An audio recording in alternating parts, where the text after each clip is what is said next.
네, 중앙대학교 남태준입니다. 회장님께서 저한테 이 주제를 주셨는데요. 코넷 가이드라인을 좀 이렇게 만들어서 좀 퍼블리시도 하고 그랬으면 좋겠다라는 말씀을 주셨는데, 네, 아직 가이드라인을 완성한 것은 아니고 이제 그런 과정 중에 있어서 일단 지금까지 한 내용을 좀 말씀드렸으면 합니다. 근데 가이드라인이란 말이 사실은 에비던스가 높은 것들을 모아서 만드는 거기 때문에 명칭이 대부분 학회에서도 recommendation 혹은 consensus statement 혹은 expert consensus 이런 식의 표현이 이제 되어 있기 때문에 아마 저희도 이제 그런 식으로 준비하는 것이 맞을 것 같다 생각이 듭니다. 자, 일단 서두를 좀 말씀을 드려보겠습니다. 헬스케어 퍼스널이 얼마나 인펙션이 됐냐? 이제 2020년 2월 11일까지 초창기 중국에서 이제 폭발적으로 증가할 때 4만 4천 명 정도쯤의 그 환자가 확진됐을 때 1,700명의 헬스케어 퍼스널이 인펙션이 됐다고 합니다. 그 중에 이제 좀 이제 중증도가 높았고요. 한 14.8%가 이제 중환자였었고 5명이 이제 죽었다고 중국에서 이제 보고를 하고 있었습니다. 조금 이제 비슷한 시기에 우리나라랑 비슷한 싱가포르 생각해 보면요. 5,000 케이스 정도쯤 진단됐을 때 헬스케어 퍼스널이 한 88명 1.7%가 인펙션이 됐다고 그럽니다. 대부분은 이제 프론트라인 핸들링 페이션트 뭐 하는 그런 직업들, 의사가 한 15.9%, 뭐 간호사가 11.4%, 기타 보조 스태프들이 이제 44%여서 환자를 직접 이렇게 대하고 오랜 기간 접촉한 사람들한테 많았던 것 같고요. 조금 주목해서 봐야 할 것은 인펙션의 원인이 직업에 의해서 뭐 병원에서 인펙션이 된 것보다 사실은 패밀리나 소셜 인터랙션으로 인펙션 된 것들이 더 많았어서 꼭 이제 병원에서만 인펙션 되는 게 아니라 의료진들이 사회적으로도 조심을 해야 되겠다라는 그런 내용을 보여주고 있습니다. 요건 우리나라 이제 보고인데요. 한 4월 5일까지 기존의 메르스하고 코비드 19에 관련해서 이제 헬스케어 워커의 인펙션을 보여준 보고입니다. 마찬가지로 직업과 관련해서 병원에서 인펙션 된 건 41.9%인데 사실은 커뮤니티 인펙션이 52.7%였습니다. 그 중에 이제 인펙션 된 거 보면 이제 피지션이 6명, 뭐 이 정도쯤 한 11명, 간호사가 82명, 기타 다른 직업분들이 8명. 뭐 또 마찬가지로 커뮤니티 인펙션도 의사는 적고 간호사 많고 뭐 이런 식의 표현이 됐습니다. 그래서 이게 꼭 병원에서 인펙션 되는 것뿐만 아니고 커뮤니티 인펙션도 거의 절반 가까이 된다는 것을 좀 숙지를 해야 될 것 같다는 생각이 듭니다. 이 도표는 4월까지 전 세계에서 헬스 워커가 익스파이어한 사망 케이스입니다. 미국에서 월등히 많았고요. 뭐 이탈리, 이란, 영국 뭐 이런 그 나라에서 사망 의료진이 많았습니다. 그래서 이제 미국과 영국에 있는 헬스케어 워커스한테 스마트폰 앱으로 해서 설문조사를 해서 코비드 19 검사를 얼마나 했냐, 양성됐냐 이런 걸 봤더니 이 프론트라인 헬스케어 워커의 포지티브 양성률이 보통 일반 사람들보다 11.6배 정도쯤 이제 높다고. 그래서 그만큼 위험한 이제 상황에서 일을 하고 있다라고 생각이 들고요. 이제 그 에스민트랑 SNIS, WFIT 여러 이제 종사자분들한테 이제 월드와이드하게 이제 서베이를 했습니다. 한 61개국에 475명의 환자에 대해서 서베이를 했는데 인펙션 된 사람이 있냐 물어봤더니 한 21%에서 자기 팀원 중에 한 명이 인펙션이 됐다. 나머지는 뭐 없었다. 뭐 이렇고 대부분이 이제 스페인, UK, 프랑스 되게 만연했던 나라에서 그 되게 높은 이제 감염률을 보였습니다. 하지만 이머전시 트리트먼트는 어떻게 하고 있냐? 정상적으로 하고 있다.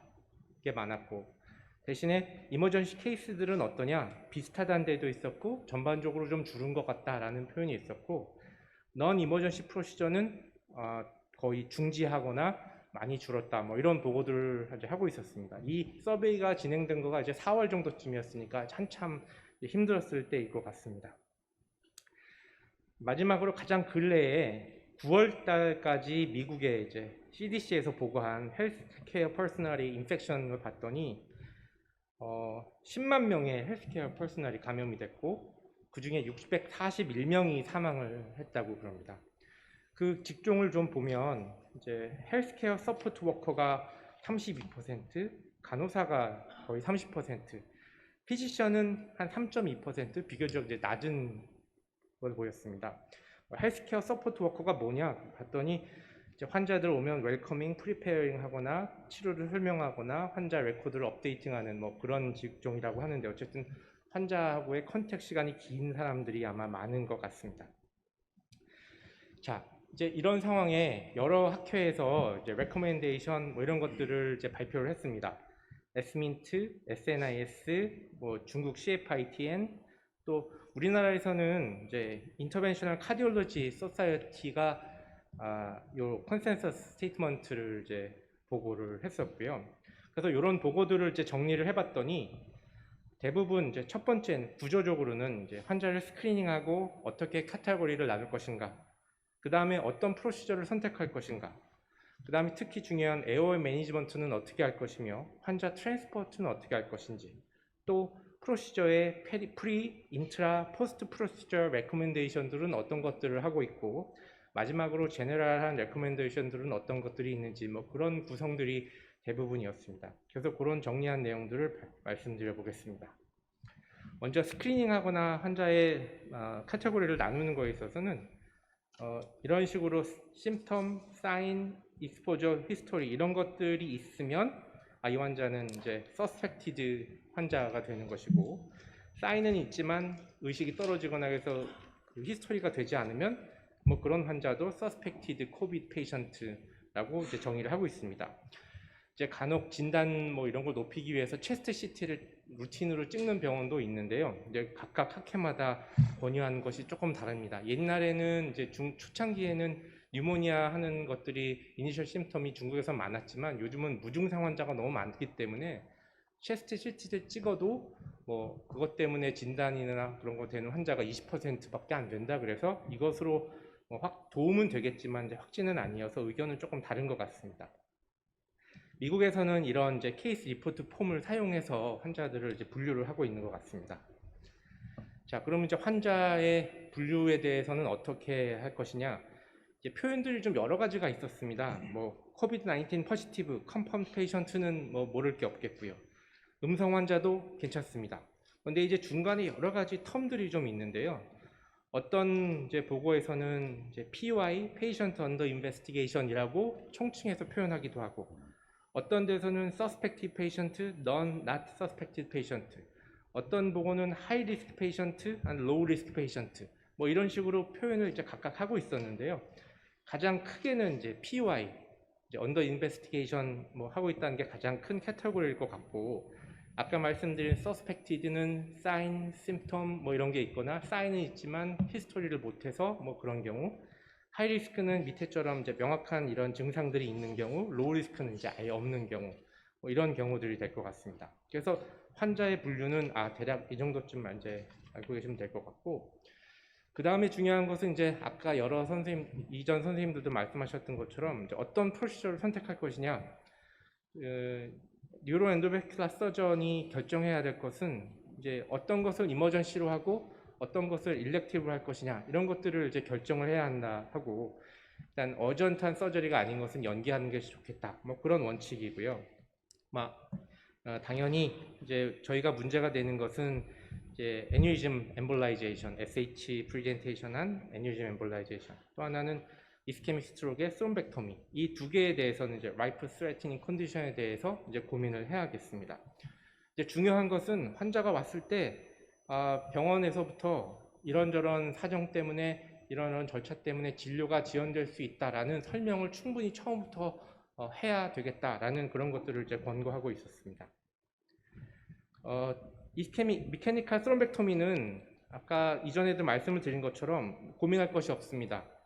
이 코비드 19 결과랑 상관없이 인클루전, 익스클루전 크라이테리아가 변하지 않는다. 그래서 미케니컬 스트렝보토미는 고민할 일이 별로 없을 것 같습니다. 할지 말지만 결정하면 될 것 같고요. 그 다음에 애뉴리즘 엠볼라이제이션은 이전에 김성임 교수님이 말씀하신 것처럼 시간이 좀 있습니다. 그래서 대부분의 이제 병원들에서는 이제 대여섯 시간 만에 검사들이 나오면 이런 코비드 검사를 하고 나서 결정을 하는 것이 좋겠다라는 이제 보고를 하고 있는데, 에큐트 하이드로세팔러스나 혹은 IICP 사인이 있거나 혹은 블리딩이 진행되고 있는 동맥류들은 기다릴 수가 없기 때문에 뭐 EVD를 먼저 하던 아니면 빨리 이제 진행을 하던 뭐 그런 결정을 해야 될 때가 있어서 이 결정은 이제 여기에 계신 신경외과 선생님들께서 이제 결정해야 할 몫일 것 같습니다. 이제 미케니컬 스롬벡토미는 이제 에어웨이 매니지먼트를 조금 고민을 해서 치료 방향을 결정을 해야 되는데요. 이 인투베이션, 익스투베이션, 석션, CPR 하는 것들이 에어로졸 때문에 그 인펙션 리스크를 높이기 때문에 인투베이션 환자가 오히려 이제 적다. 뭐 그런 건 당연히 이제 그럴 것 같고요. 그래서 이제 인투베이션을 해야 될 것 같은 환자들은 이제 미리 하거나 안지오센터 내에서 인투베이션 하지 말라 뭐 이런 권고안들이 있습니다. 그래서 해야 될 거면 미리 네거티브 룸에서 인투베이션을 하고 와라 뭐 이런 권고안들을 하고 있습니다. 그 미케니컬 스롬벡토미의 이제 결정에 있어서는 이 환자가 프로시저 하는 동안 견딜 것 같다. 그러면 인투베이션 하지 마라.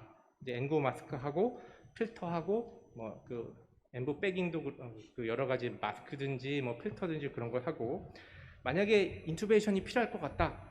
그러면 네거티브 룸에서 미리 인투베이션 하고 그 다음에 여기 와서 벤틸레이터 디스커넥 하지 말고 케어를 철저하게 하자. 뭐 이런 식의 권고안이 있었고요.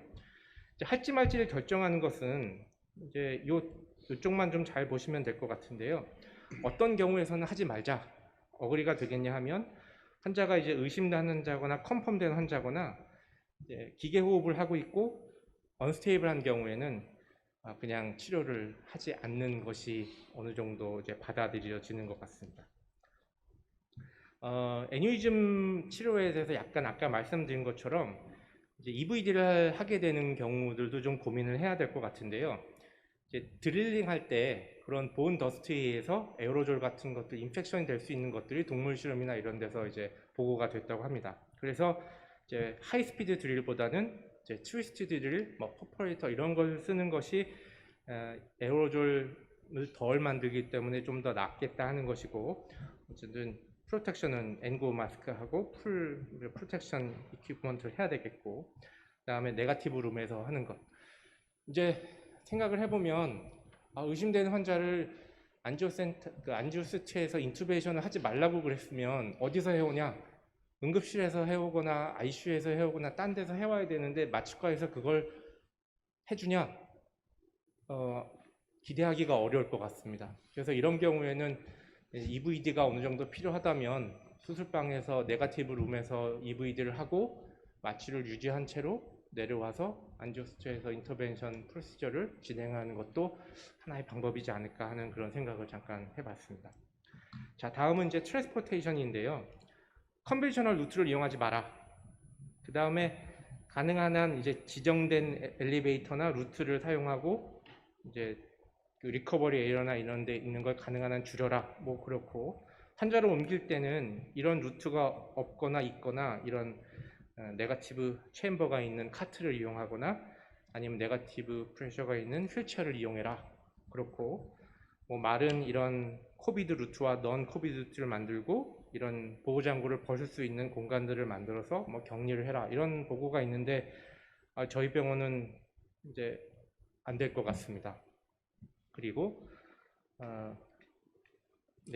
코비드 양성 환자와 그 다음에 의심 환자, 이런 환자들을 이제 어떻게 이송할 것이며 누가 이송할 거고 어떤 사람들이 관여될 것인가, 이런 이제 가이드라인이나 프로토콜이 저희 병원에 있었습니다.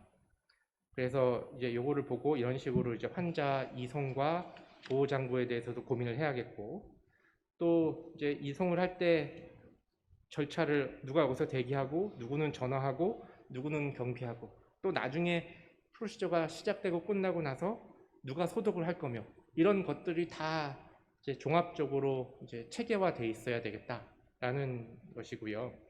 이제 만약에 이제 시술 전에 그러면 이제 어떤 것들을 이제 해야 되겠냐? 감염관리팀에서 신속 대응팀을 활성화하고 인터벤션 센터에서는 뭘 하고 어디서는 뭘 하고 또 같은 공간을 사용하는 부분들을 스케줄을 해서 내보내거나 환자들을 줄이고 하는 여러 가지 것들을 고민해야 될 것이 많겠습니다.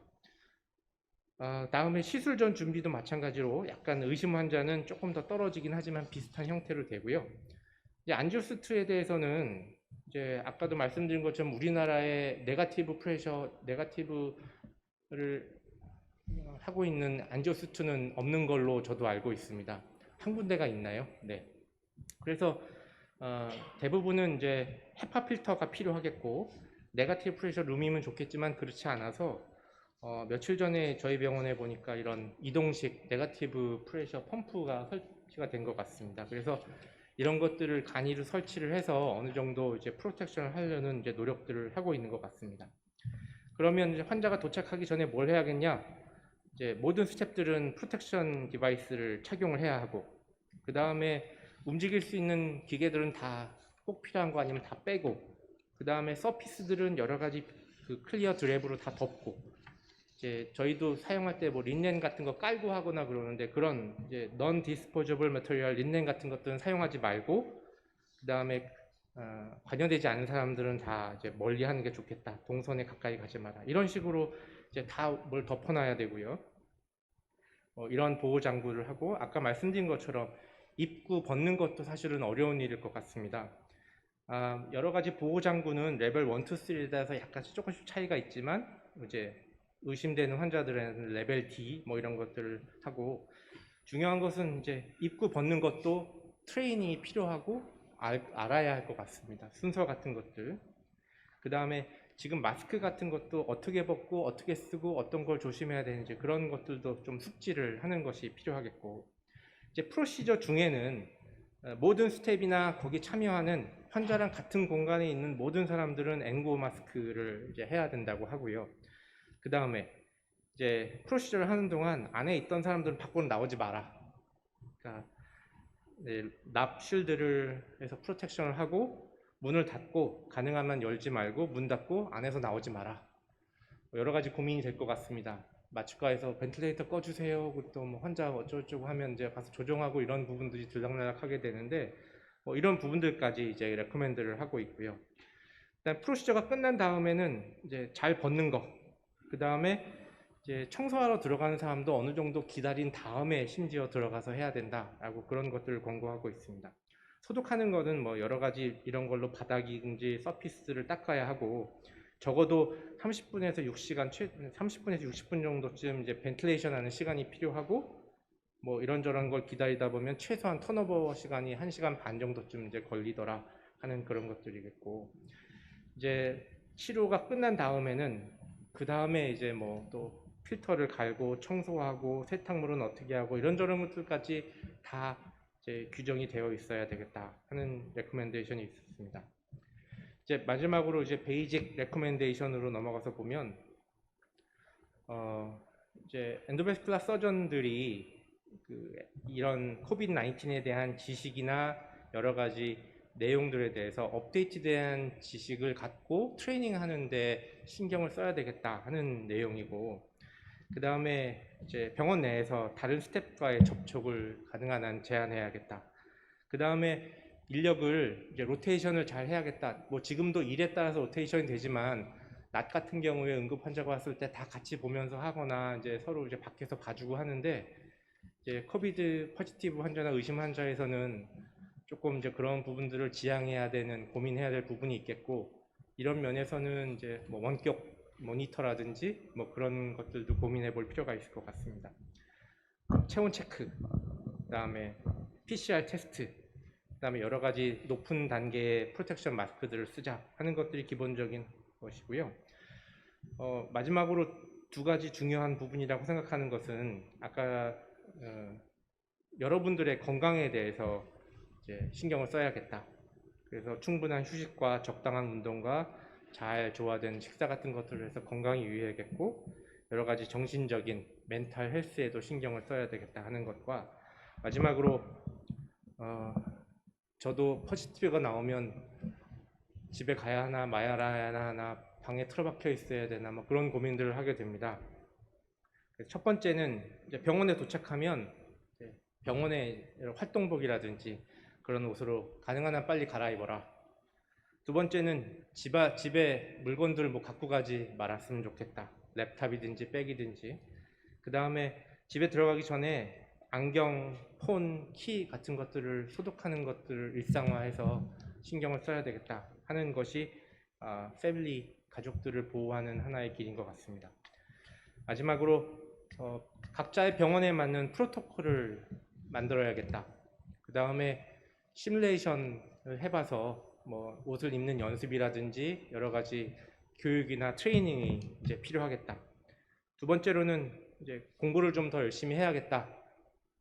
세 번째로는 소셜 디스턴싱을 이제 사회적인 인펙션, 이제 오큐페이셔널 인펙션, 이렇게 사회적인 커뮤니티 인펙션이 거의 반 가까이 많았기 때문에 사실은 이제 소셜 디스턴싱을 좀 더 철저하게 지켜야겠고, 마지막으로 이제 본인뿐만 아니고 관련된 스태프들의 건강과 가족들의 안전을 위해서 여러 가지 수칙들을 잘 지켜야 되겠다 하는 것이 마지막 말씀입니다. 네, 감사합니다. 좀 시간이 좀 경과가 많이 되긴 했는데 뭐 코멘트 하실 분 계신가요? 예, 회장님.